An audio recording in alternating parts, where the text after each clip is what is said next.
నటసింహం నందమూరి బాలకృష్ణ రోజా జంటగా నటించిన మొదటి చిత్రం భైరవ ద్వీపం. రంభ ప్రత్యేక పాత్రలో దర్శనమిచ్చిన ఈ సినిమాని లెజెండరీ డైరెక్టర్ సింగీతం శ్రీనివాసరావు తెరకెక్కించారు. మాధవపెద్ది సురేష్ సంగీతం భైరవ ద్వీపం సినిమాకి ఓ ప్రధాన బలంగా నిలిచింది. 1994 ఏప్రిల్ 14న విడుదలై ఘన విజయం సాధించిన భైరవ ద్వీపం అనేక కేంద్రాల్లో శతదినోత్సవం జరుపుకుంది.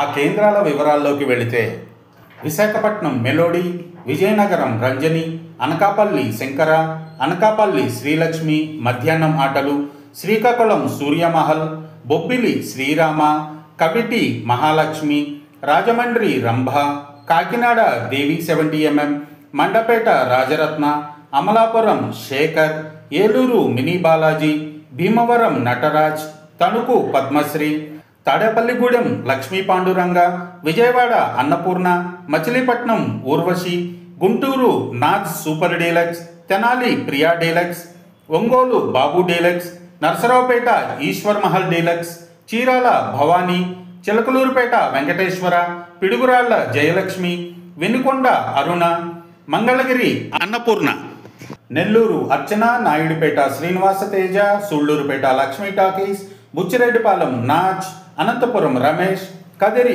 సంగం, Hindupur Srinivasa, Adoni Vasant, Kurnool Radhakrishna, Nandyal National, Allagadda Sivarama, Kadapa Ramakrishna, Railway Koduru Saikrishna, Tirupati Mini Pratap, Madanapalle Seshmahal, Chittoor Venkateswara, Hyderabad Pallavi Deluxe, Hyderabad Galaxy, Khammam Venkateswara, Bengaluru Kalpana, Mulbagal Jayalakshmi, Sidlaghatta Venkateswara, Parlakimidi జయమహల్.